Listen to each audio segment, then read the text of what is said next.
Dans cette vidéo, je vais vous montrer comment éteindre l'ordinateur après avoir sauvegardé vos documents. Alors ça peut être utile simplement si par exemple vous souhaitez sauvegarder vos fichiers le soir. Dans ce cas, vous laissez Ultra Backup copier vos documents et éteindre votre PC une fois l'opération terminée. Alors il y a trois manières de procéder et la dernière me permettra de vous montrer également comment fonctionne la liste d'exécution du gestionnaire de sauvegarde. Alors la première possibilité, c'est lorsque vous exécutez une sauvegarde, vous cliquez sur l'icône du moniteur en bas à droite de la fenêtre d'exécution et vous déroulez le sous-menu pour choisir une action effectuée une fois qu'elle est terminée. Par exemple, là je choisirai l'action éteindre. La seconde possibilité, c'est d'utiliser le raccourci sauvegarder et éteindre placé sur le bureau. Alors dans mon cas, il est ici. Lorsque vous double-cliquez sur cette icône, toutes les sauvegardes possédant l'indicateur exécuter cette sauvegarde via le raccourci sauvegarder et éteindre sont exécutées. Alors c'est le cas par défaut pour toutes les sauvegardes que vous créez, mais je vais vous montrer comment vérifier qu'il est actif ou le modifier. J'édite ma sauvegarde. Dans l'onglet planification, je vérifie que la case exécuter cette sauvegarde via le raccourci sauvegarder et éteindre est bien cochée. Vous remarquerez qu'en dessous vous avez un bouton recréer le raccourci sauvegarder et éteindre sur le bureau qui vous permet de restaurer l'icône sur le bureau si vous l'avez supprimé ou que vous ne l'aviez pas activé lors de l'installation du logiciel.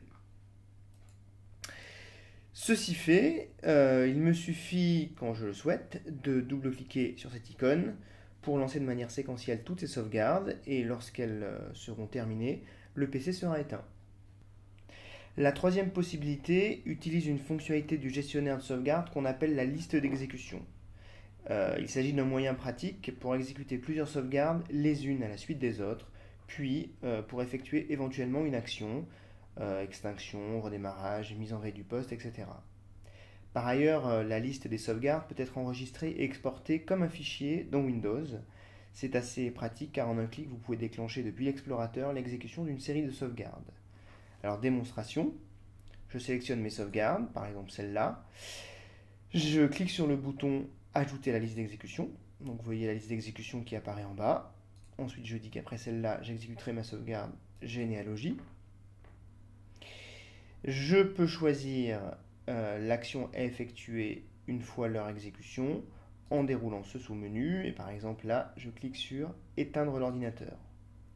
Maintenant, à ce stade, je peux cliquer sur le bouton lancer les sauvegardes pour démarrer l'exécution des tâches. Mais je peux aussi cliquer sur le bouton enregistrer sous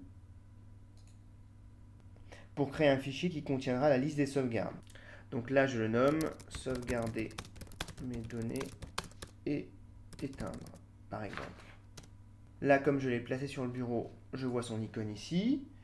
Il me suffirait de double-cliquer sur cette icône pour lancer les sauvegardes et éteindre le PC. Voilà, j'espère que cette vidéo vous a permis d'en savoir plus sur Ultra Backup Home. Merci de votre attention et à bientôt.